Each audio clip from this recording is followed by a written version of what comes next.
suddenly everybody's there. Amazing. I nearly wasn't, because I'd joined the one-to-one by mistake. Oh, I realised I was waiting for the wrong one. So I sent you a garbled text to say that I was on the wrong Zoom. Yeah, I just saw that. Yeah, I've done that before. There's so many, isn't there? You know, so many, you know, code and there are too much. So many. Got to find them each time.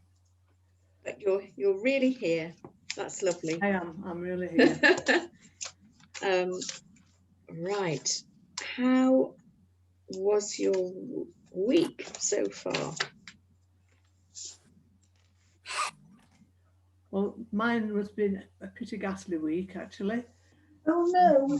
Lots of things going wrong, and people being poorly, and so it's caused me to be rather anxious. And so I'm afraid I've been very naughty and comforted myself with some food. Have you had chips? Yeah. Chips. Oh, good guess. I was thinking, what might it be? It's got to be chips, hasn't it? It's got to be chips. I've had gluten when I've been trying not to, and paid the price because I had quite a poorly day after I'd had a good bit of gluten. I think I had a pork pie. Oh dear, right. And I was quite poorly the next day. But I can't say that I can make a complete correlation between the gluten and feeling poorly. It doesn't always happen, and I wonder why that would be. Well, sometimes you find it's within the 4 days following. Oh, right. That an intolerant reaction can occur. It's Right. not necessarily immediate or the day after. Sometimes it's within the 4 days following. Right. Okay, I'll bear that in mind then. Mm. So I apologise, and I hope to be back on the level pegging later on. My sister's been very poorly this week, and I actually thought she was going to die. But anyway, she hasn't. We've done lots of healing prayers for her, and she seems to have turned the corner, and she might be coming home tomorrow. She had pneumonia, so Goodness. yeah. And her husband's is a quadriplegic, and he's also at the moment confined to his bed because he's got a very bad pressure sore, and so he's not been able to do anything for her. And his pain has been what's really upset me, as much as her being poorly, if you know what I mean. So anyway, it sounds as though it's improving. Oh goodness. I hope so. Yeah. Poor you. It's been quite a full moon Yes, last Saturday. Yeah. And then over the weekend, my husband fell down the stairs. Oh my golly, no wonder you've had chips. Had a really bad leg. One of my friends had to come and see to it for me, you know, because it was very, very poorly. Oh, and then he was on his way to the loo at night, downstairs. Alan was downstairs. And he got to the loo and then collapsed. So I came down and found my husband in a crumpled heap at the side of the toilet, unconscious. So it's been a good week. No, that must have been quite a shock, Karen. That's awful. Anyway, he's all right now as well. It's limping, but you know, your water treatment, Susie, worked really well for his knee. That's good. Yeah, it did. Better than an ice pack. Yeah. Oh yes, it's always better to use a cold wrap rather than an ice pack. An ice pack is too cold. Yes. Yeah. So thank you for your interventions. Pleasure.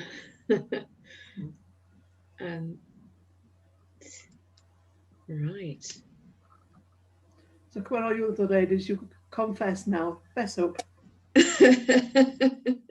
I'm just keeping quiet here, aren't I? No, I feel what have you been up to? I was thinking, actually, I haven't had the best week, but after hearing that, it's pathetic. So no, I don't know, just like you have some days are better than others, just something and nothing.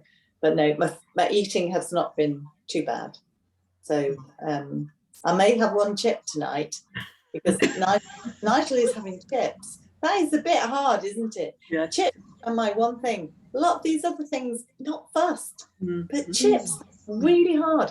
So he's only allowed them about once a week anyway. I don't let him have them. So I may have one chip. The other he said, "Oh, I'm sorry, I've eaten them all." So I only had half a chip. So actually, I don't think that was so bad. So no, I've not done too bad. I've kind of I've had my walnuts and my tummy is going flips. What else are you chucking down it? But I'm keeping. So yes, we've got the walnuts. We're doing doing all right. And the breakfast I'm having, I think I said to you the other day, things I've never had before, but really enjoying. So that's good. Oh, yeah. good. That's lovely. So yes. Yeah. Fantastic. I'm still finding it difficult to get the quantity of water down. I just feel on that day that I felt really poorly. Yeah. It was as soon as I'd drunk me one mug of hot water that I started feeling ghastly, and it stayed all day. Yeah. Yes. Unfortunately, once you start to bring the water in, obviously you start to eliminate the toxins that have built up, and yes, it can. Yeah. You didn't tell us any of this, did you, Karen, at the beginning? What did you say? I think you know more than me anyway, but yeah, I got a bit of a shock with all this. But I think there are some positives. Yes, I've lost half a stone, which is a positive for me. Well, that's lovely. That's what you wanted to do. I think you always look really well, even though you say you've got things, so that's another thing.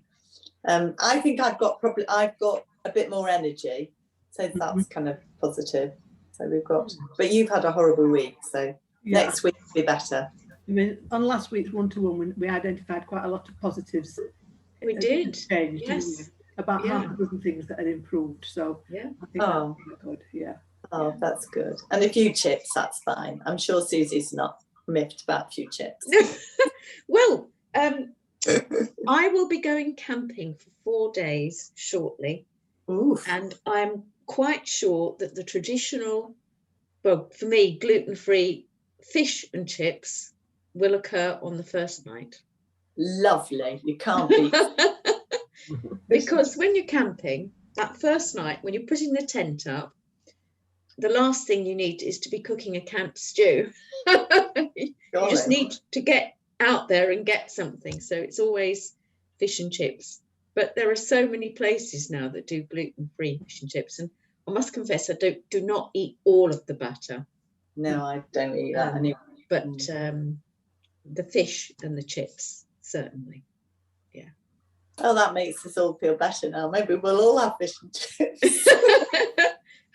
When I work it out, I mean, Susie will probably disagree with me, but I reckon if you're having them cooked in lard or, white fat, and you take the batter off, I can't see it's doing an awful lot of harm, really, because there's vitamin C in chips.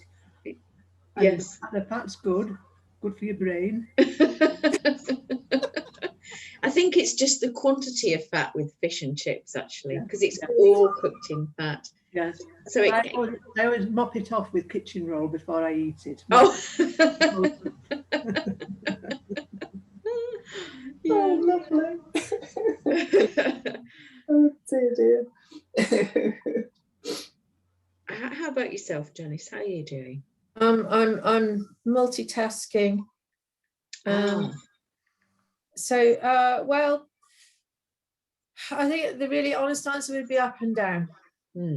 It's like an emotional roller coaster. Some days I'm all right, in some moments I'm all right, and others I'm just in floods of tears.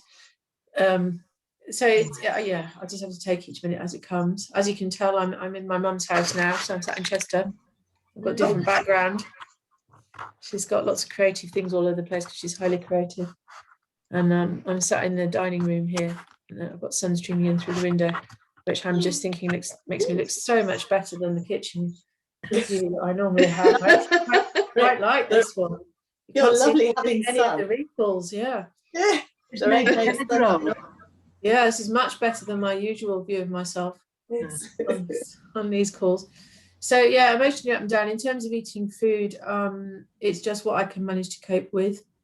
So in the scheme of things, I'm eating relatively well. I did a big shop in Waitrose yesterday, and so my breakfasts are really good. But on the other hand, I just can't face cooking big meals. There's just too much going on. You know, too many people I have to talk to about too many things. And I just don't feel up to it. I'm not sleeping very well because I saw Mum yesterday for an hour and she was really poorly. You know, I came out again, I'm not actually sure I'm going to see you again at all. Let alone you come out for any time. But today my uncle's been in and apparently she's a bit better. I think they've managed to do the operation that'll clear the jaundice a bit. So it's feeling a little bit more hopeful, but the last 2 days it just felt very unhopeful, and I just didn't sleep well. So whether you want to or not, you can't stop that. Do you know what I mean? You know, just wake up at 3 o'clock and I'm wide awake worrying about it. So I'm very tired, and I've resorted to some ready meals, like the healthier end of ready meals, you know, like sort of Be good for your wounds. yeah, well, yeah, you know, kind of like health food, chopped nut burgers, and I have just eaten a ham sandwich because I just could not face cooking tonight. So I bought myself some wheat-free bread and some ham, and so I've just had a ham sandwich and some salad. So, you know, it's not great, but on a positive front, I've eaten no chocolate, no biscuits, no cake, no sugar whatsoever, very little wheat and very little dairy. It's really just been I've had a few Marks and Spencer's is keeping me going really at the moment. Right. Yeah. I've just bought a stir fry for the meal tomorrow night from M&S, and that consists of 4 things. It's some rice noodles, a pack of rice noodles, a pack of sauce, which I checked hasn't got any dairy or wheat in, and some marinated tofu pieces, and then a stir fry veg set. So that's what I'll have tomorrow night. So in one sense it's processed, but you'd have to say it was at the healthy end of that. Right. Yeah. Well, it's you're sort of like out of your own goldfish bowl and in quite a stressful situation, aren't you? Yeah, and I don't have all my stuff. I mean, I've had to buy myself a blender because I forgot the blender. I've got the juicer and I've got the smoothie maker, but I forgot any sort of blender to make, like, you know, hummus and stuff. So I made I got us on the theme of fish and chips. We had Marks and Spencer's wheat-free fish and chips last night, and I made some parsley sauce to go with it, with fresh parsley. So I had to use this thing to do that. So and then we had that with peas as well. So that was one meal. And yeah, so that I just don't have the all of the spices and stuff, you know, all of that's missing. So I've spent a fortune in Waitrose stocking it up to a basic level here. But even so, you know, I'm quite limited in what I can do. And also, but the biggest thing is just that it's just finding the enthusiasm to cook at the moment. You know, in the scheme of things, I just don't want to. It's much easier, but you know, as I say, I would normally in these circumstances be comfort eating on sugar. So it's actually quite a massive thing that I have managed not to do that. I've made myself instead some fruit smoothies. Right. If I need something sweet. I think that's really good, because I would have resorted to something bad with all that. So I think the element of bad is as I said, they're kind of packets of processed food in a way, but at the healthy end. But yeah, so in the scheme of things, I'm hanging in there. But it's an emotional roller coaster, and every day brings unexpected news and unexpected people and unexpected situations. At the moment, it's a bit overwhelming. Because there's nobody else. My mum doesn't have any other relatives. I'm it. Well, my brother, I do have a brother, but he's not on the scene, and he doesn't have children. So kind of me and my children are it. And so, all of it is coming to me.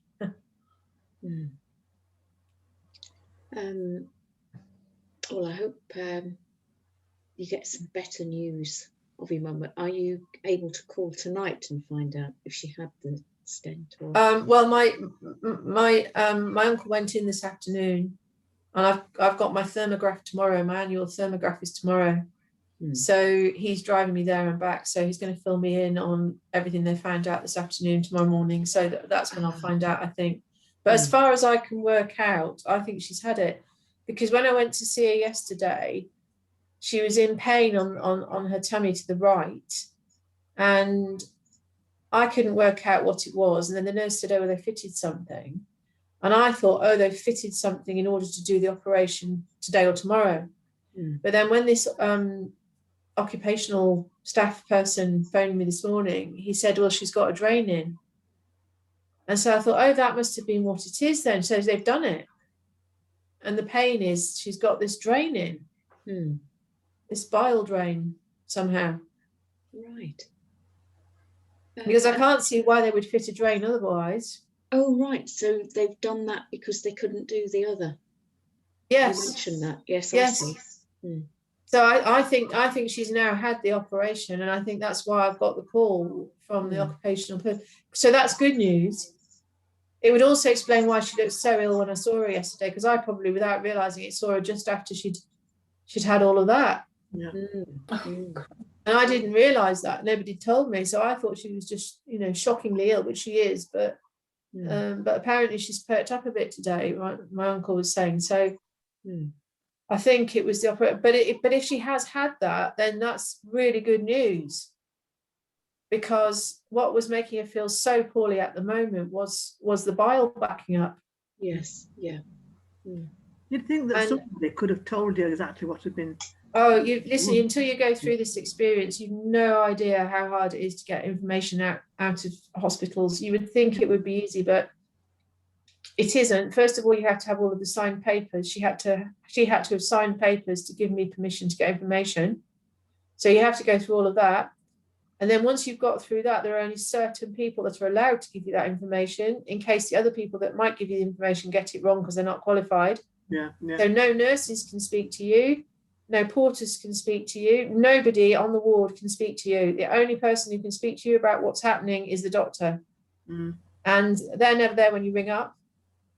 So you only speak to the doctor if they decide to phone you because something major's happened, which they give you no warning about. So, you either just happen to hear the call or you don't, or you request a call from the doctor. Yeah. It's really hard to get any information. Yeah. And I didn't realise that she'd had this fitted. I now think, putting two together, she has. Yeah. And that her chances of coming home for a bit, which is what she wants to do, just sort of see the house again, say goodbye to people, that kind of thing. I think I think actually the last 2 days I thought it's not going to happen. I might not even see her again. Today I'm thinking hopefully she is going to get out, but it's a roller coaster. Tomorrow I might wake up and something will happen and I'll think, oh God, no. She's deteriorating again. It's very difficult for you, love. It's hell. It's absolute hell. Yeah. But she's got some really good friends around her that are persistently, offering to help and ringing and stuff. And so she is surrounded by, if she gets out, there's going to be a huge queue to see her. Yeah. Of people who genuinely really care, although none of them are family. Oh dear. I really hope she does. So yeah, I do as well. I think that's her hope. That's her hope. Yeah. So we'll just have to see. But it is massively impacting my eating. I think you deserve the George Cross for even halfway attempting it, I'm afraid. Yes. So, sorry, Susie, I know that that's not the right thing to say. But, No, gosh, you know, we've all talked about, you know, emotional eating and how hard it is. Well, I think these points are unfortunately the point where you most need to eat sensibly and most need to get enough sleep and most need to look after yourself at the same time as being a time when it's almost impossible to do so. Yes, yeah. And as you say, when you're the only one, it's slightly different. I know when my dad was in hospital a couple of years ago, there were 3 of us sisters staying with my mum, and we used to have a rota. Somebody would cook while the others were at the hospital, and so, you know, that's how we did it. But there's only one of you. Yeah, it's really hard because all the decisions are on your shoulders. There's nobody to discuss them with. All of the work's on your shoulders. Everybody has to find out what's happening through you. You know, it is very hard. You have to be far more grown up than you want to be. Yes. Yes. Yes, that's always a tough one, isn't it? Well, I'd better start looking at this week's subject, which is cholesterol and gut flora, or 2 subjects. And of course, we looked at fats last week, and cholesterol is a fat as well. It's a hard, waxy fat. So we'll take a look at a few of the myths around cholesterol. Just grab this. Oh, right at the very end. No.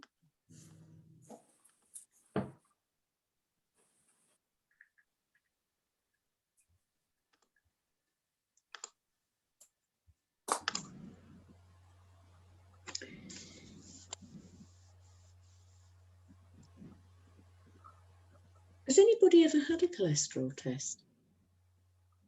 Yes.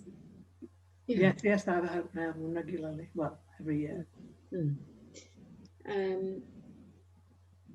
What are your thoughts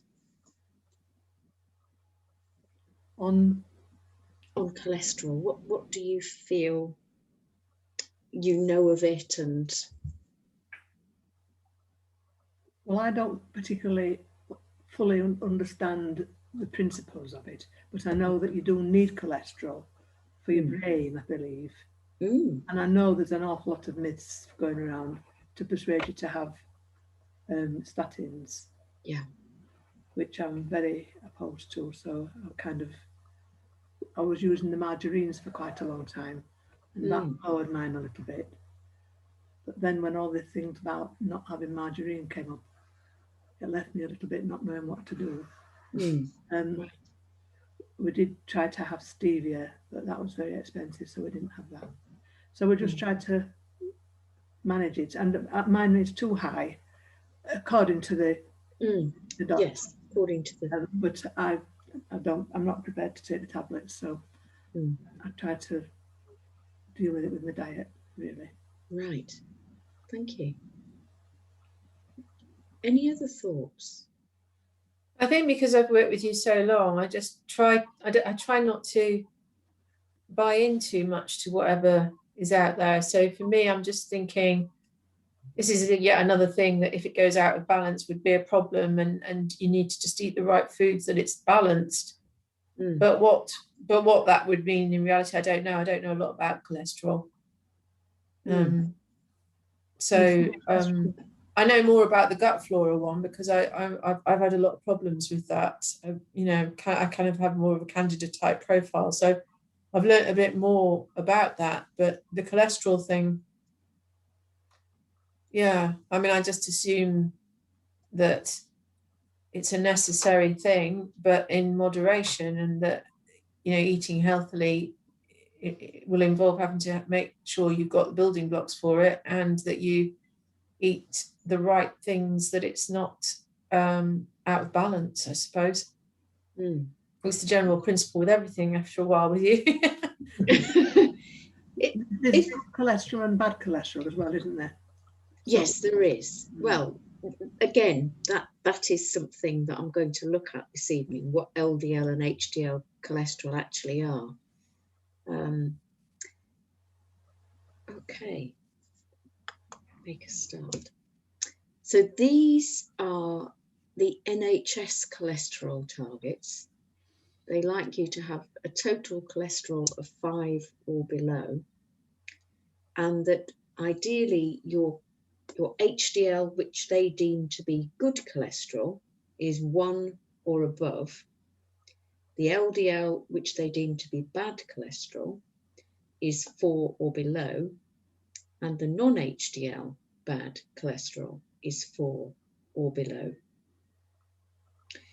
And triglycerides, which are the fats that you find in the bloodstream, are at 2.3 or below.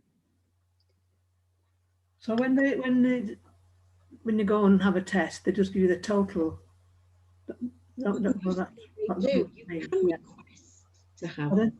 You can request to have the analysis, right? But mostly they just give you the total. Yes. And sometimes they do point out that the LDL is quite high.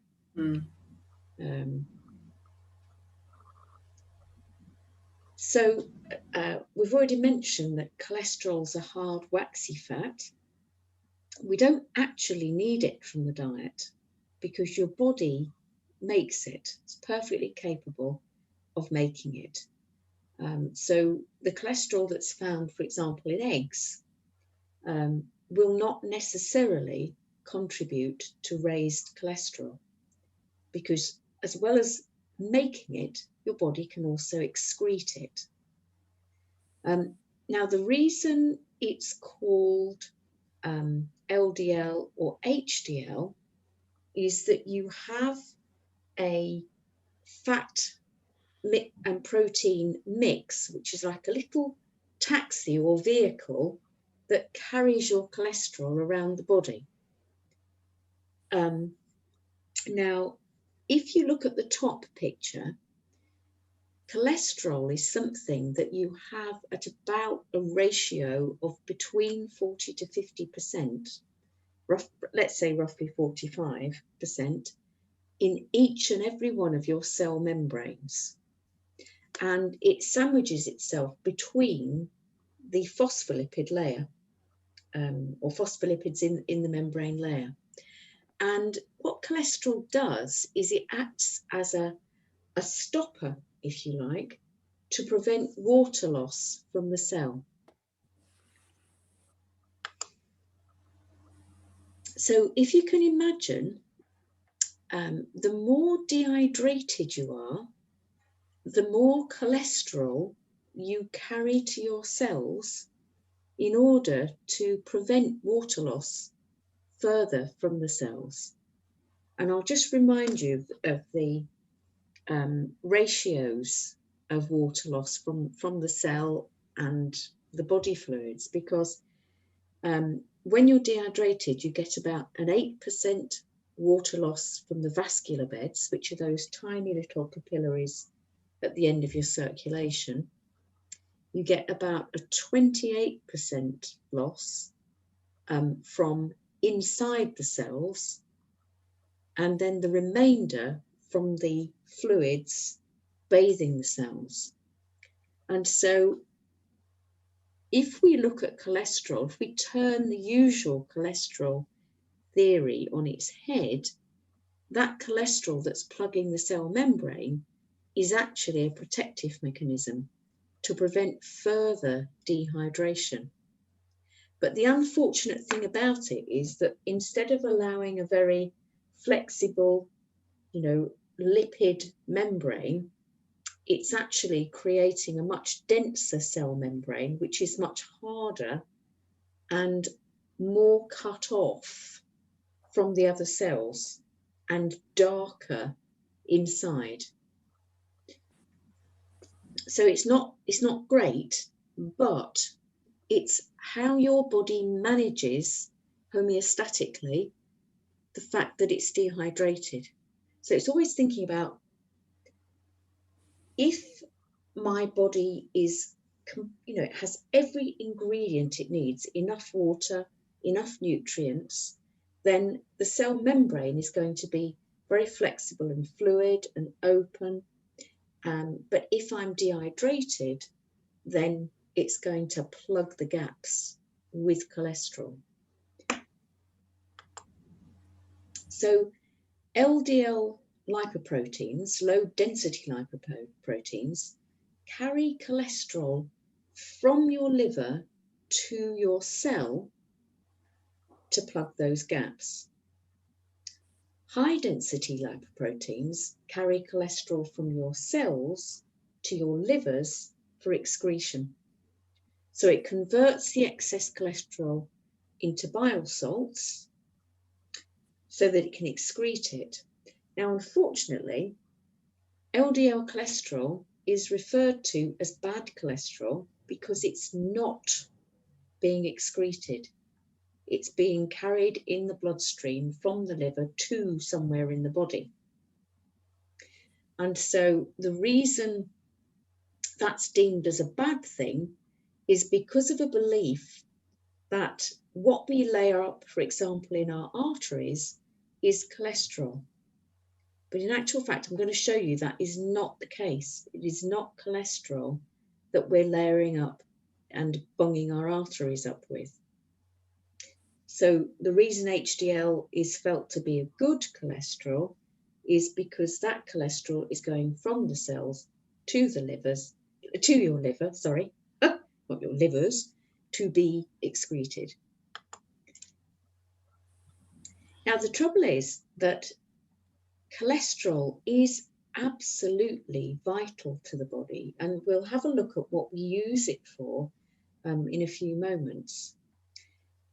Your body, as it has homeostatic feedback systems for your blood pressure, for your blood sugar, it has exactly the same system for your cholesterol. If your cholesterol is too high, your liver will make less.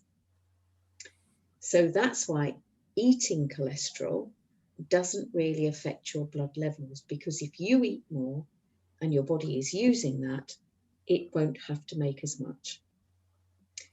Now, if you have high blood cholesterol and it's LDL cholesterol, that is probably a marker of other health aspects going awry. And in particular, it's, a sign that you are dehydrated, and that cholesterol is traveling to your cells rather than away from it. And that can create problems of its own. So if we look at the functions of cholesterol and why it's so important, one of the things I'd really like you to think about is your nervous system, because your brain, obviously, and your nervous system, all of those nerve cells need to be constantly re-insulated to protect them. So the part of the myelin sheath is cholesterol, and about 25% of it, your cholesterol, is used in the brain. And for babies, that is much, much, much higher, because they are insulating all of their nervous system and loose wiring in the brain. So if you think about your nervous system needing this myelin sheath, just think about something like multiple sclerosis, of course, where the myelin sheath is eroded, and the contribution that your fats and cholesterol will make to the health of the nervous system there. And then thinking about your memory as well, because that can be affected by low cholesterol. So this is why it's so important not to take these drugs, because they contribute to ineffective memory banks. And things like dementia and Alzheimer's. So then we've looked at cell membrane and how important cholesterol is in there. But cholesterol also helps you in your manufacture of vitamin D. And we've already discussed a little bit how important vitamin D is for your calcium metabolism, which is absolutely crucial for your nervous system again, absolutely crucial for your blood sugar, for your blood clotting. So vitamin D, low vitamin D, impacts on so many body conditions. And then again, MS, multiple sclerosis, is one of those as well.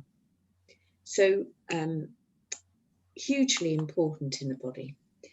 Now also, all of your steroid hormones that are produced by your adrenals are cholesterol dense.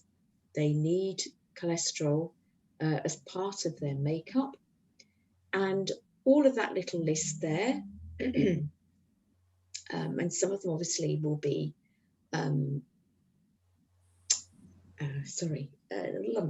reproductive system related. Some of them will be stress related. Some of them will be related to your pain regulation. And list of things here: regulation of your metabolism, of your ability to produce energy, your assimilation of minerals, brain, muscle and bone formation, and also impact on behaviour, emotions and mood. And we've already mentioned reproduction.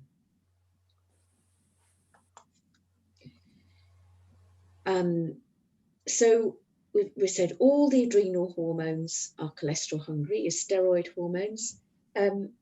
Stress, if you think about stress, and this is the thing about stress, because what they discovered was, and I've probably mentioned this study before, there was a study in the 1950s, now I know it was a long time ago, but it's still highly relevant, of tax consultants in America. And what they looked at was cholesterol levels, blood pressure, what else did they look at with these guys? Cholesterol, blood pressure. Can't think of the other. I'm sure there was something else they looked at as well. Anyway, what they found was that as these tax consultants chugged along through the year, they all had varying diets, but they all had relatively steady levels of blood pressure and blood cholesterol. Now, what happened was that when they got to the tax year end, their blood cholesterol levels went off the charts, really, really high. And it was because they were stressed, because, and I know what happens because I used to, my first career was accountancy. And what people do is they will wait right till the end of the tax year, and then they suddenly all dump their books on you. Well, not all of them, because obviously otherwise I wouldn't have any work during the year. But suddenly, right at the tax year end, you find you've got masses of people's books to work through. And it is a bit stressful, I have to admit. But tax consultants in America, exactly the same thing. As their stress increased, their cholesterol levels increased. And so it's also thinking about the fact that the liver would have to make more cholesterol, which would be travelling in the blood, in order to make your adrenal hormones as well. Now, also thinking about immune cells also use a lot of cholesterol during infection. And what they found is that people who have high levels of cholesterol rarely get colds, and they often recover from illness much more quickly, whereas people with low cholesterol levels do not recover well. So that's worth bearing in mind, because it's really important for immunity also. Now, what's fascinating about babies is that human breast milk gives infants close to 6 times the amount that we consume in our food. So if you can imagine, if mum is making breast milk, she's also producing a lot of cholesterol for the baby's milk. And the enzymes, in order to absorb it, are close to 100% in breast milk. So what I've probably mentioned before is that when babies are born, they have this sort of loose bag of wiring in the brain, and they need all that cholesterol to form the myelin sheath and insulate all of those nerve fibres in their brain and nervous system, and also the visual cortex, because that hasn't finished developing until 3 months old. So, do you think lowering cholesterol is safe?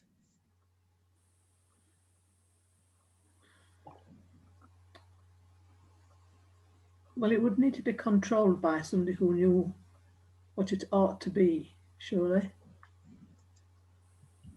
I think one of the difficulties is that they're looking at blood levels, but they're not looking at where you might be using it.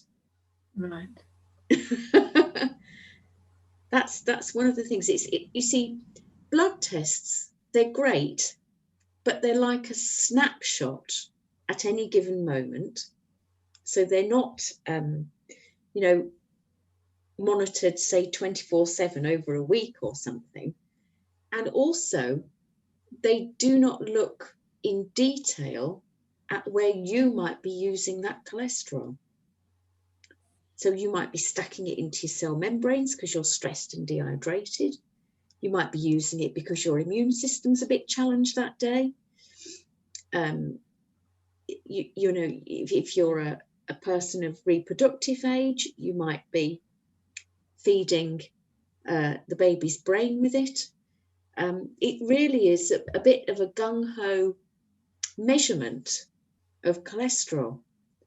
And I think one of the difficulties is that if we not only, statins are another thing, but phytosterols that are supposed to help reduce cholesterol are now added to things like, as you said, Karen, margarines, fruit juices, yogurts, and yogurt drinks.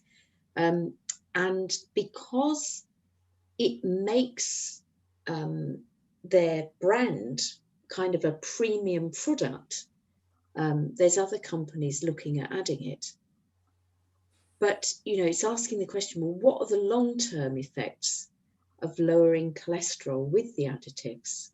And one of the reasons JP Morgan did it, JP Morgan said Unilever did it, is because all of the supermarkets are now making margarines, and it allowed them to limit these sort of supermarket brands that were stealing sales from them. And I believe it also allowed them to put up their price as well. So it's all very, being cynical, it's quite profit driven. So if we just look at the side effects of statins, they weaken the heart, they weaken the muscles. I can remember when my father-in-law was prescribed with them several years ago, and he found within a few months that he couldn't even open a jar of jam. Now, I'm not saying it was great for him to be opening a jar of jam anyway. It's probably better not to open the jam. But anyway, he could no longer open a jar of jam, and he found that enormously frustrating. They disrupt your own hormone production. A lot of people feel incredibly fatigued with statins, and they also reduce sex drive. They put the brain at risk because, we were saying 25% of your cholesterol is used in your brain. So they put you at much greater risk for brain-related problems such as dementia and Alzheimer's and so on. Even nervous system disorders such as Parkinson's and Lou Gehrig's disease. They can cause kidney and liver problems, and they can up your risk for diabetes and cancer. Because of course, if you're having an impact on liver, that's not good news. So what really does block your arteries? You might know, you've probably heard that dogs and cats make vitamin C from glucose, and they are able to make several grams per 100 pounds of their body weight daily. Goats apparently are absolutely amazing at making their own vitamin C. So if they have any infection or stress or free radicals coming up in the body, they will increase, the body will increase that production of vitamin C for them. However, we can't make it from glucose like animals can, and we do need to get vitamin C from what we eat. Now, what they know is that we need to get our vitamin C from fresh greens and all of the highly antioxidant vegetables, and that if we don't get enough, we'll get scurvy. And it must have taken, well, it took the Navy hundreds of years to figure out what the cause of scurvy was. And there were islanders, you know, who were relatively primitive, that Captain Cook landed with his ship and his, you know, several of his men suffering from scurvy. And I think this particular island, I think the islanders said, oh, we know what that is. And they gave some pine oil or something, and the scurvy went. And it took several years, you know, I'm talking probably a century or two, not just a few years, for the Western world to figure out that scurvy was not something that you caught, that it was something that, you know, you were deficient in your diet. And that's when we started carrying limes on board, and that's why we got called limeys. Because we were always sailing, you know, all over the world and taking over other people's territories, even though they're probably better equipped to tell us what scurvy was all about. But anyway, vitamin C deficiency also causes a weakness of the connective tissues in your arteries. But nature, because that wasn't just a problem for sailors, nature developed a way for surviving in humans. So to avoid that death from scurvy, one of the symptoms, what the body does temporarily is it thickens the arteries using an adhesive repair protein that's called ApoA, that's made by the liver. And ApoA and a lipoprotein that also carries ApoA around, which is called A-lipoprotein A,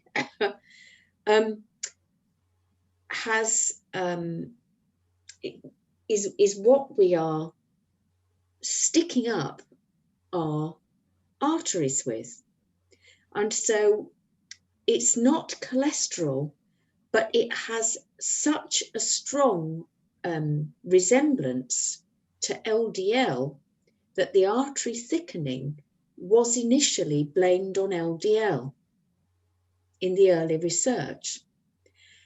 And of course, because the drug companies make so much money, they have not fessed up that it is not cholesterol, it's ApoA and its lipoprotein carrier, LPA. And do we need to get rid of that then?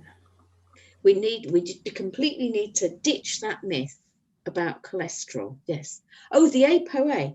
Yes. And the way that you do that is you make sure that there is plenty of vitamin C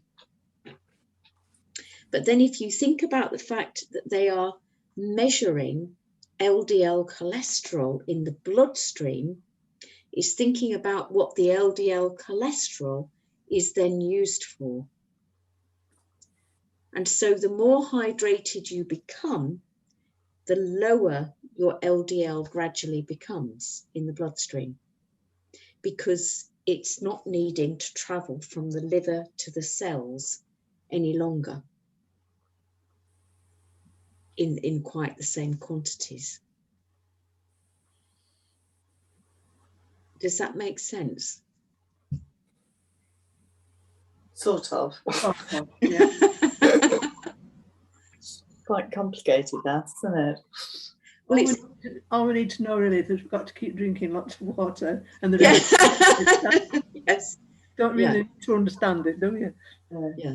So the LPA that's like the LDL are both bad. Is that right? No, they're both protective mechanisms. This is the thing, you know. So is it just not having it too high? No, it's the medical profession. Firstly, well, the drug companies measuring something that was not what it actually was, but it's very similar in appearance. And the second thing is thinking about what these things are actually doing. So your cholesterol is protecting your cells from further dehydration. So it's very useful. Which is a good thing. A good thing. And your LPA and ApoA are repairing your arteries.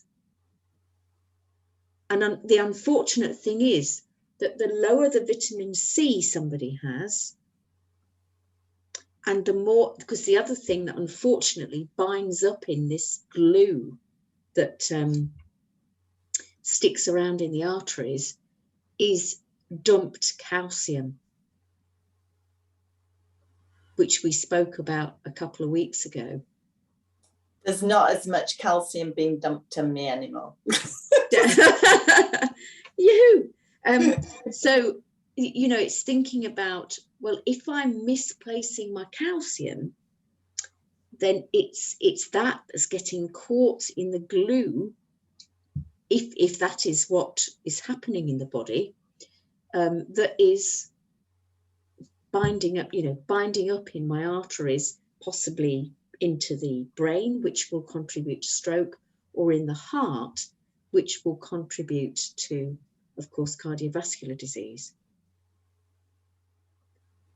But of course, if we are getting plenty of vitamin C, we're eating our green leafy veg and our citrus and our, our peppers and our tomatoes and all of those lovely antioxidant rich, colourful veggies that are full of vitamin C, bit in carrots and so on, then we're simply not going to have the same issue. Right. I'm sure when I've been to the doctors and they've been telling me I should take statins, I'm sure they've said that this would protect me from having a heart attack, that without it I would have heart attacks and things like that. That's right. That's what they tell people. Yeah. Yes. Because what they're saying is that the statins will lower the amount of cholesterol that's building up in the arteries, but it's not cholesterol. No. Quite scary, really, isn't it? The thing about statins is that at very low doses, and it's about 1.5 to 2.5 milligrams, they have the effect of vasodilation,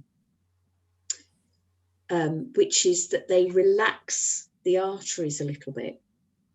And so sometimes they'll be prescribed along with blood pressure medication.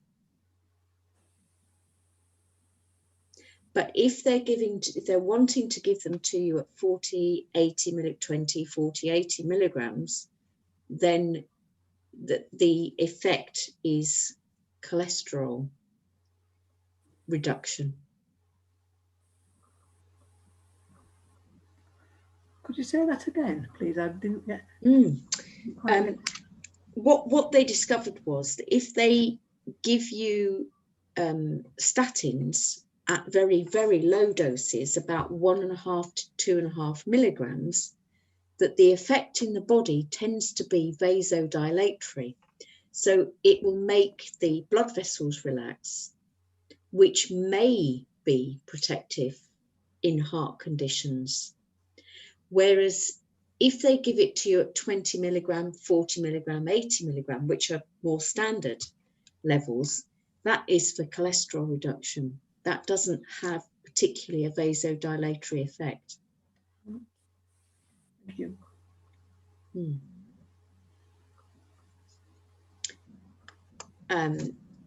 So for healing the arteries, some lovely nutrients are 1, vitamin C, also vitamin B3, niacin is its common name. Coenzyme Q10 is absolutely fabulous for the heart arteries. And then you've got carnitine and lysine, 2 of your amino acids, are great for peripheral arterial disease. So good quality sources of protein coming in. Omega-3 helps you make great cell membranes. And of course, every bit of your heart is made up of cells. And omega-3 will help support great great arteries and veins right through your body. Sulfur-containing amino acids are helpful. And also correcting the electrolyte balance is helpful. So that where you have a thickened artery, your dumped calcium isn't getting stuck in there as well and silting up like a little riverbank. That's what causes the problem. Sorry, I'll hop back a minute. Any questions? Can you get coenzyme Q10 from any foods? That is a good question. Your liver will make it, if generally speaking, but the reason for supplementing is I think because my brain will not cogitate at this moment good sources, if there are any, I will look that up for you, Karen, because I'm sure there are, but I can't think what they are right at this moment. And I think one of the reasons it's suggested for supplementing is not particularly because it's an enzyme. And the other thing to think about is that and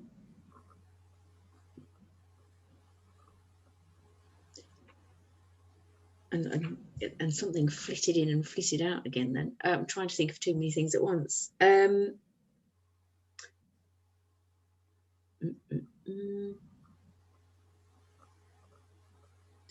Coenzyme Q10 is also recommended for gum health, to stop your gums bleeding.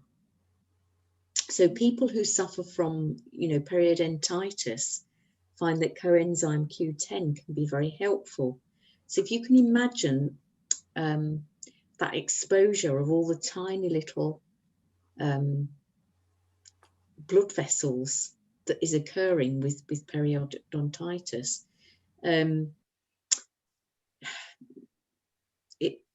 that's why it's helpful. But actual sources are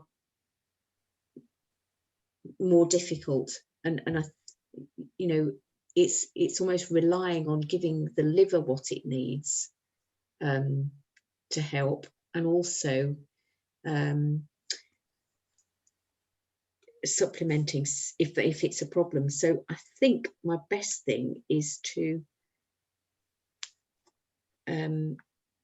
send something on that. because I'm sitting here waffling in ignorance. It's not that you don't know. But no, it's a really good question. Thank you. I really like to be challenged, and I'm challenged. So let's have a look at that. That's a great question. Any other questions that will get me waffling? No, that's good. Okay. So moving on to gut flora. The lovely thing about gut flora and all the millions that there are is that we have a lovely symbiotic relationship with them. So they are mutually advantageous rather than being a parasite. Although I think if you think about bad gut flora, or the kind of gut flora that we don't want to really increase their proliferation, then they can be parasitic. And so looking at gut microflora groups, you've probably seen some of them, the essential ones on the left and the opportunistic ones in the middle. But it's thinking that if we have the right environment in the body, that those flora will not, need to get going. They won't necessarily get going. So looking at transitional flora, that's the kind of thing that where we swallow with food and drink. They're usually non-fermented. There can be gram-negative bacillus in the environment, but when the gut's well protected and there's beneficial bacteria, these microbes just pass through without harming us. Whereas if the beneficial bacteria are damaged or very, very low in quantity, then this group can cause disease. So it's thinking about something like, where people say they've eaten something that's given them food poisoning, such as a dodgy chicken or a dodgy prawn or something like this. It's thinking, unfortunately, many of us probably eat a dodgy prawn, or, every time I eat mussels, obviously I'm very cautious, and I'll open the mussel, and if it's closed, I won't try and open it. And if it's open before we cook it, I won't cook it. And it's sort of thinking, there's still the possibility that there might be this kind of transitional flora in those. But if my good gut flora are healthy, then it will all pass through without incidents, without a problem. And I have to say, I've never had any food poisoning of any kind. Now, whereas I do know people who've suffered from it, on several occasions. And I don't know why, but I'm just brought to mind rather a funny story, which is that my nephew came over to stay with us in France one holiday. We took him away on holiday. And we went to a restaurant where they had these enormous, what they call langoustine, that they put out for the prawns to go with Saturday lunch. And so we all came back with a few on our plate. And I said to him, "Oh, Roo, wouldn't you like some prawns?" And he said, "Oh, no," he said. He's only about 7 or 8 at the time. He says, "I once had a bad incident with a prawn." I said, "Oh, did you?" I said, "What happened?" So he said, "I don't know." So I thought it was all a bit strange. And that evening, when he phoned his mum, I had a quick chat with her, my sister, and I said, "I went out for lunch today," and I said, "And Ruth said he once had a bad incident with a prawn, so he wouldn't have any." And so she said, No, it was me that once had a bad incident with a prawn, not Prue. But this is obviously stuck in his head, and he thought, I'm not eating prawns. But he'd sort of taken it on board. But really cute. So if we take a closer look at the digestive system,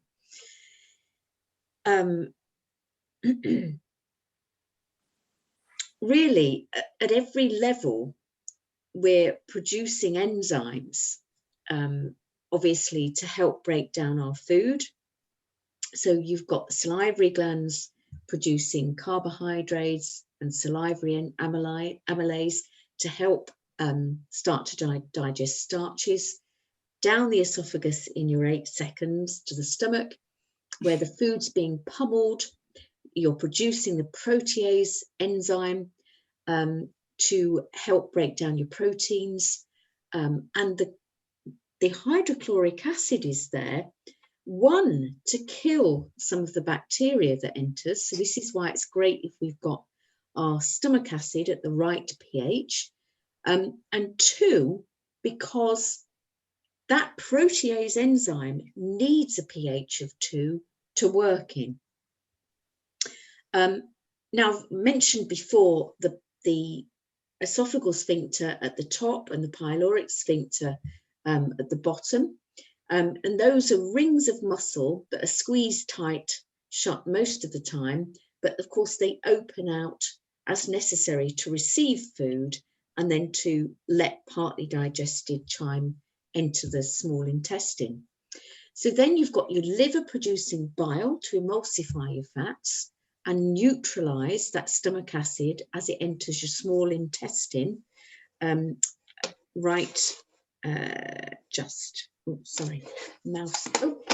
Mouse is hopping all over the place.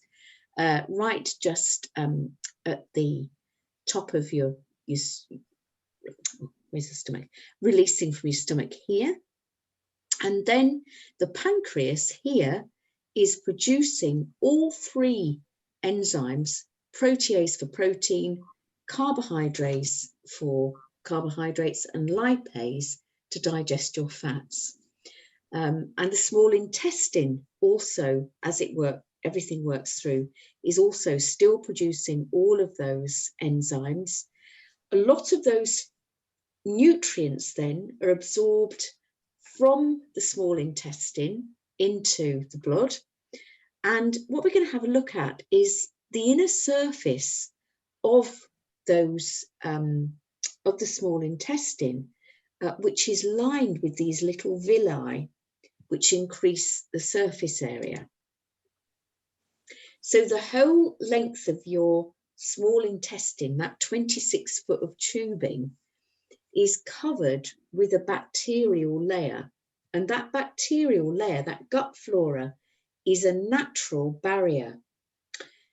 And it's almost like you've got the soil, which is your villi, and the turf on top of it is your bacteria.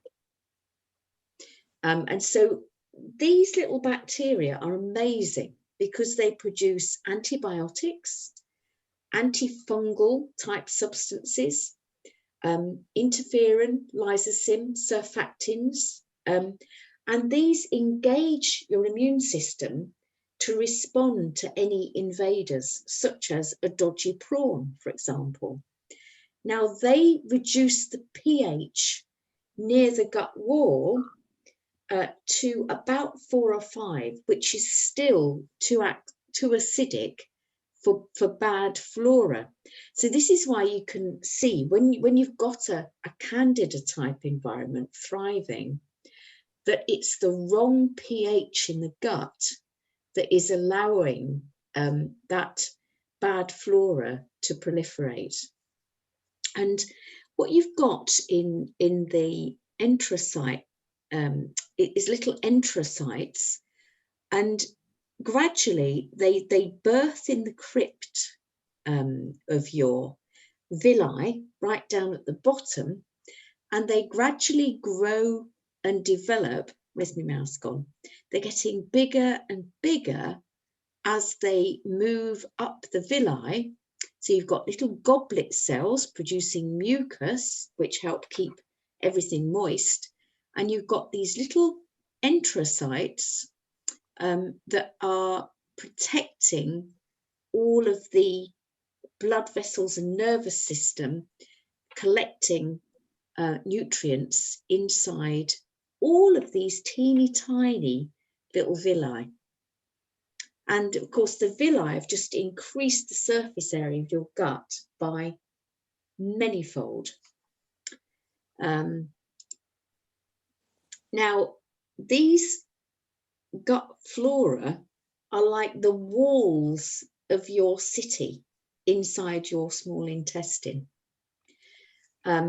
So if you've got, now what you should have ideally, because we've said lots of times, probably already, because I don't know if I go on, that your cells, your tissues and your blood should be alkaline, but your digestive system should largely be acidic.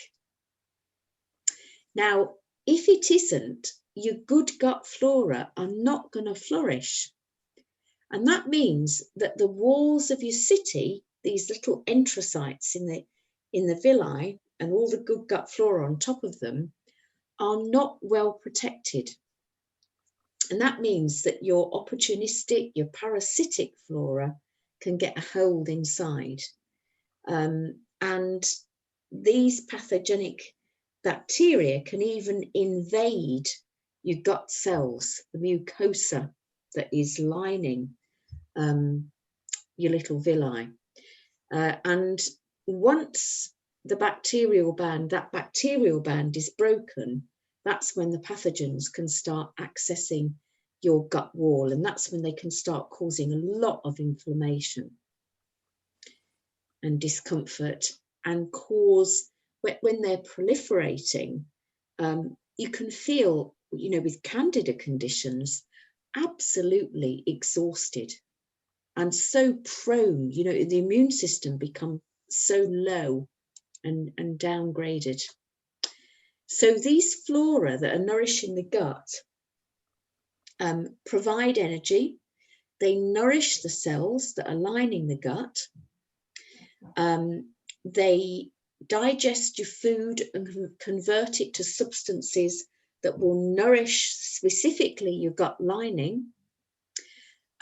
Your gut lining, the epithelium as they call it, derives 60 to 70% of its energy from that bacterial activity. So lack of nourishment adds to gut wall damage. And then your digestion and your absorption goes down, because if you can imagine, those little villi are responsible for absorbing the nutrients, but if they are poorly nourished, they'll be in a poor state and they're not going to absorb as easily and efficiently. Now also, the lovely thing about dietary fibre, such as you find, you know, the skin on your nuts, the skin on your fruit, the hard outer areas of your vegetables, your pulses and all of the skins they have are dietary fibre. And what dietary fibre does is it lowers your blood cholesterol levels. It remedies constipation because it keeps, you know, it's one of the things that helps keep everything moving. It helps biometabolism. It can soak up acid wastes in the gut, such as, you know, your fibre in your brown rice and your other grains, which helps contribute to preventing conditions like bowel cancer. That dietary fibre slows the rate at which everything is digested, so it improves your glucose tolerance, keeps your blood sugar steadier, and also it is food for your good gut flora. But you need good gut flora in order to digest your dietary fibre. So it's a bit of a catch-22 there. Now, you've probably heard that a lot of people with IBS and so on, be recommended to them to eat white bread, white rice, white pasta. So your good gut flora, what they'll do with the fibre is they'll chomp it up, they'll make good nutrients for the gut wall and the body from it. They'll help it to pick up toxins, like I mentioned. They'll help it to take part in water and electrolyte metabolism, such as in the lower, your lower gut, you take up the most potassium and magnesium from there. And also, what good gut flora do with the fibre is they use it to recycle your bile acids. So some of your bile that you produce that gets poured down into the intestines will get reabsorbed and carried back up for reuse. And the same with your cholesterol. Some of it will be recycled with the use of dietary fibre, so that you don't have to waste energy making more. You've got it there.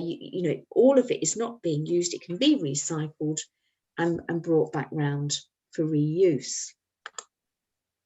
Now, what happens is that if you've got a gut flora imbalance and that profile's damaged, it's out of balance, dietary fibre can become a huge problem to you, because then you haven't got the good gut flora to munch up all of your dietary fibre and help you use it. So you've created an environment that is even more ideal for bad bacteria. You get aggravated inflammation in the gut wall, and you have to stay on a low fibre diet because you can't manage all of these beans and pulses and your skins on your tomatoes and your cucumber and your peppers and your fruit and so on. Does that make sense? Why sometimes people struggle with things like pulses and so on. So the statement that you made on the previous picture, where people with IBS are recommended to have white flour and white bread, is that right? Is that what they should be doing? Oh, so many people have told me that, Karen. Oh no, it's not right. No. Right. No. That's what they're being told to do, but it's not the right thing. Absolutely, yes, right. Yeah. Sorry. No, after you. We find I've decided that my teeth are blunt because I can't actually chew the skins on almonds and on tomatoes and things like that. So I eat the nuts or the fruit and take the skin out, and I shouldn't be doing that, should I? Well, the ideal is, let's say with something like, because you can always get round this if possible. One thing is to slice or chop your tomatoes, for example, very finely to put on your salad. If you have apple on your breakfast or pear, grate it. And your nuts, ideally soak them. So things like your almond skins will then become very, very soft and very, very easy to chew. They don't though. I haven't found that. I mean, we soak them every night, and I still end up with a mouthful of, sorry folks, of almond skin. And I'm afraid we spent last night blanching our almonds. Just whipping it off. Well, the other thing to do, if it is a bigger issue, is again to drain and rinse the almonds as you would anyway, and then grind them up Right, with the skins. Yeah, with the skins. Right. Okay. And you know, then the blender has sort of done it for you. I have a nut grinder, and I grind my seeds and my nuts. Well, we do all the seeds and ordinary nuts in the blender, whatever you like to call it. It's just, I thought we were supposed to have the almonds whole for some reason. Well, I put all of them whole into this grinder. It's a coffee bean grinder, I think, and I just whiz it. Yeah. I mean, I can eat the skins. I do it because if you soak it, you know, and they're ground up, you get more of the nutrition. But yeah, so I mean, it's just like meal, you know, like powder. Yes, it's ground up. That's what we do with all the other nuts and seeds that we have every day. It was just the almonds that were a bit of an issue. Yes, just do you really like almonds, Karen? I like them as much as I like any other nuts. Yeah. One thing to do is maybe to save them for something like a berry smoothie. And then you can, if you soak an ounce of almonds overnight, drain and rinse, and then pop them in a blender pot with half a pint of water, and some berries and half a banana, and, you know, a good couple of ounces of blueberries, maybe, or raspberries or strawberries. Blend them up and make your own nut smoothie. And then the skins will be in the smoothie in tiny pieces. Right, thank you. So that's one way, but so also thinking about, well, how can we feed these flora? And one of the things they love, as well as dietary fibre, which is really useful actually, because you've got flora are digesting something that we don't necessarily digest very well, if you like. And so they're very useful little microbes. And it's thinking about what they also love is prebiotic sugars, which you've probably heard of, perhaps. So prebiotic sugars are found in greater quantity in some vegetables. Radishes are a lovely source of prebiotics. Onions, leeks, and garlic are a fabulous source, and any kind of onions. So, you know, spring onions, your red, yellow, your shallots, all of those. And then you've got, which are the supremo prebiotics, and you can probably understand why if you've eaten them, and that is Jerusalem artichokes. Has anybody ever eaten them? Are they the ones that are a bit like potatoes? I absolutely love Jerusalem artichokes. They're gorgeous. I absolutely love them. Have you noticed what happens after you eat them, Janice? No. Oh, right, okay. Many people find that they get a little bit windy after eating Jerusalem artichokes. No, I never noticed that. But they are absolutely delicious.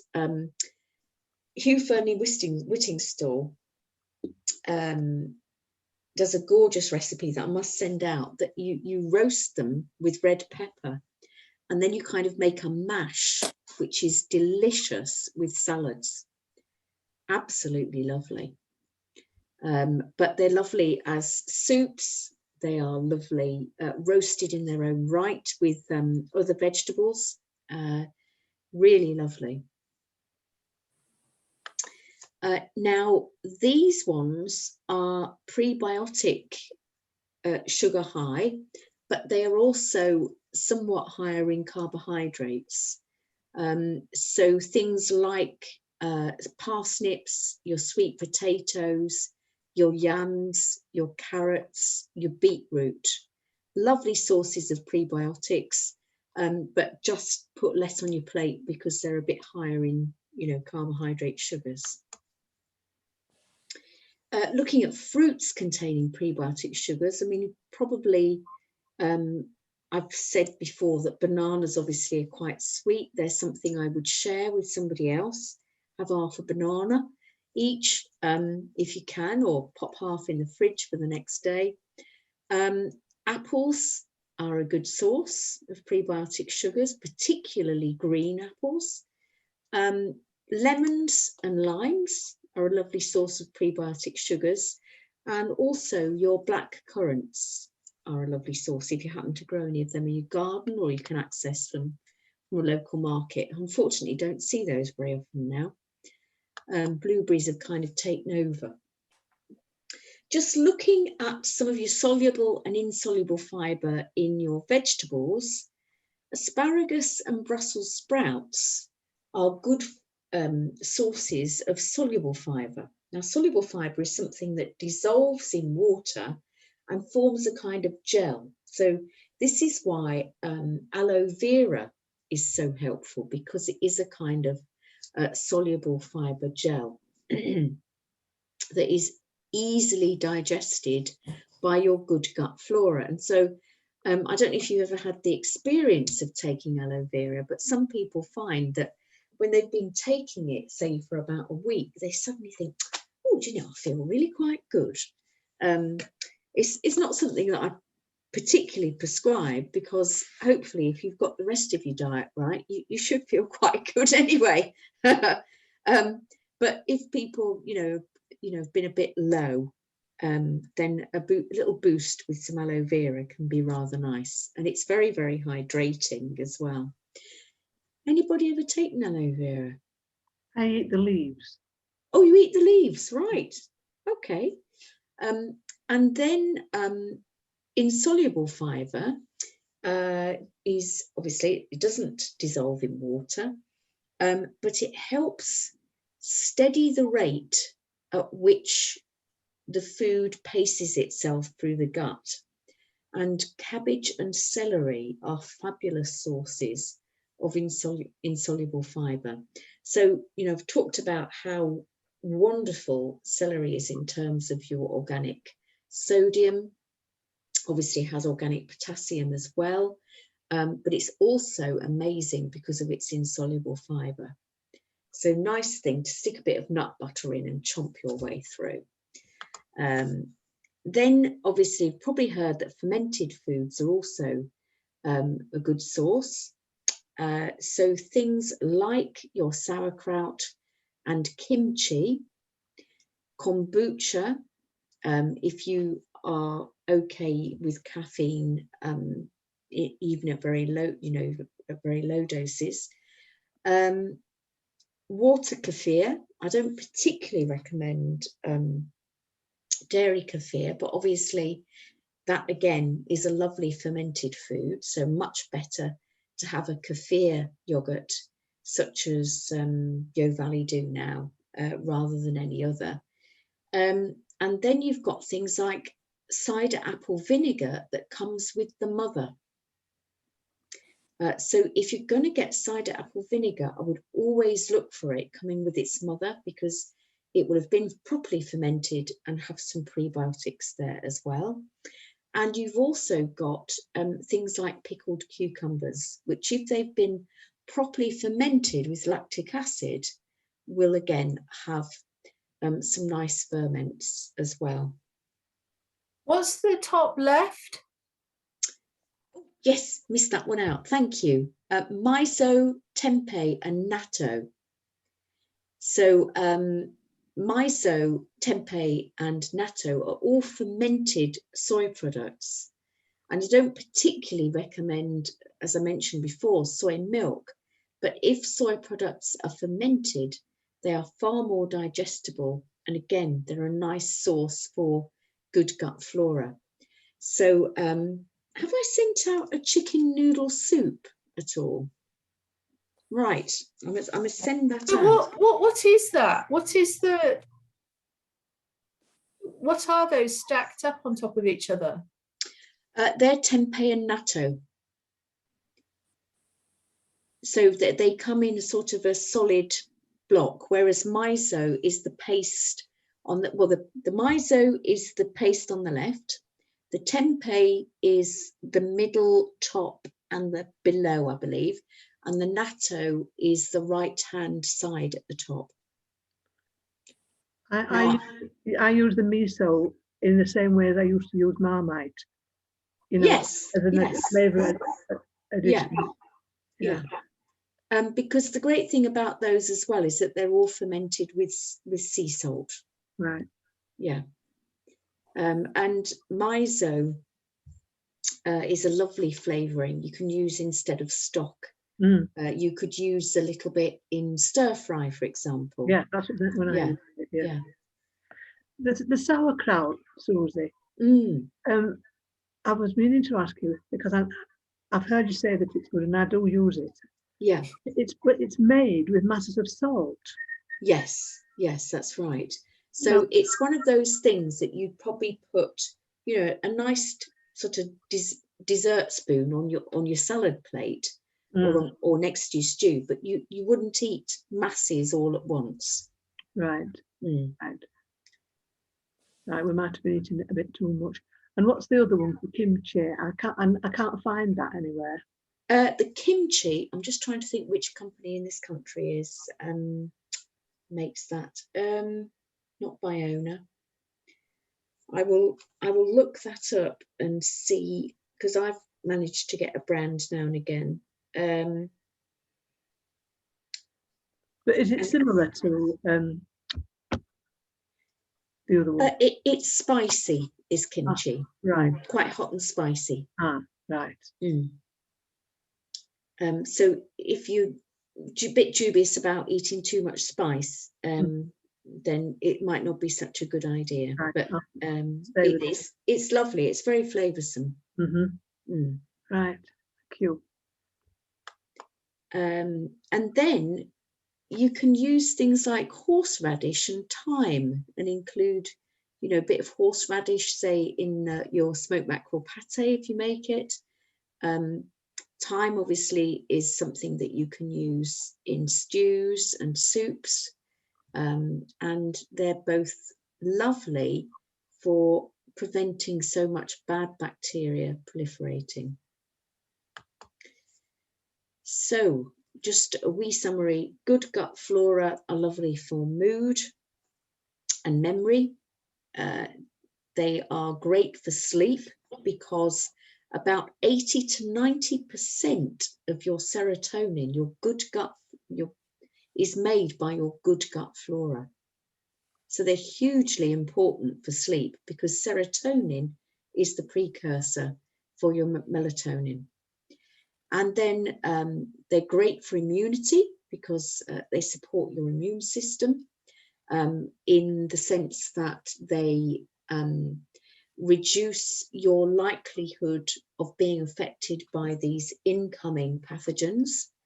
They also help manufacture some of your B vitamins, including vitamin B12, and they help you have a digestive system that is strong and resistant to pathogens, and also excellent at absorbing nutrients because of the effects of the good gut flora, and helping you break down things like your dietary fibre.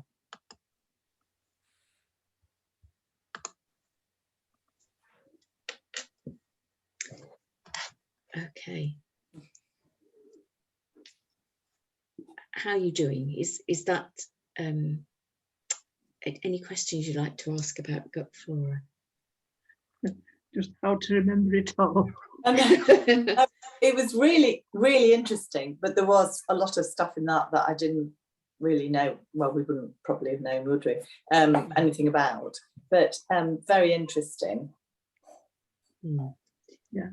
Well, I'll send out the recording and slides again in case you want to. Because I would watch. Yes, because I definitely would on some of those, and obviously, you know, all the foods that you mentioned, I've quickly scribbled down, so I'm presuming all those are good and what have you. So yeah. Thank you very much. Yes, thank you. That was that was actually very interesting. Fermented foods, not sure about those. Might be brave and give them all. I've only just reminded myself that I have some red cabbage sauerkraut sitting downstairs that I made that I really need to try, because it's gosh, lovely. I had a very, very bad experience with all these sort of foods, so I just need to try it. We went to supposedly some amazing restaurant when we were in Helsinki, I think it was, and there's so much stuff, and my friend and I just went, whoa. And she eats anything, and she said this is the most awful food I've ever eaten, and it was the most expensive, and we really struggled, because it was just, everything was such totally different tastes and everything. Don't they ferment fish there as well? Oh yeah, I think they do lots. This actually was in a Russian restaurant, so it was really bizarre. But yeah, that was my first experience of all fermented stuff like that, and it slightly put me off. I presume we can just go and buy some, can we? Because I wouldn't even know how to make it. Yes, so we can just go and buy it in jars and whatever. And try. Yes. The thing to look out for with sauerkraut and kimchi is that it's raw. It's, if you see it's pasteurized, then you don't want to buy it. You need to see that it's raw. Yeah. Okay. Right. Because otherwise there aren't any little enzymes in it. There's no ferments. Yeah. Yeah. Right. Brilliant. Would you think it would be likely to be good from the Polish shops and places like that? Probably pasteurized, actually. Yeah. From what I've seen. Asda's not hopeful, then, is it? That's where I buy it would probably be looking in the chilled counter. Because there is a make that's becoming more well known. I think it's something like Hurly Burly. Again, I'll send that out. And let you know. Yeah, and it's only about £2 for a pot, I think. It's quite reasonable. Right. Yeah, it's not bad at all. And it's nice. Give it a go. Right, I'm going to go and have a dip now. Enjoy your chip. One chip, yes. This is the one meal he cooks. That's great. Oh, thank you so much. Thank you. We can just dash off if that's all right. Yes. And I'll see you tomorrow. Yes, it's time to dash off, isn't it? Yeah. Bye, everybody. Good evening. Bye. See you tomorrow. Bye. Bye. See you tomorrow, Sylvie, as well. See you tomorrow. Bye. Bye-bye.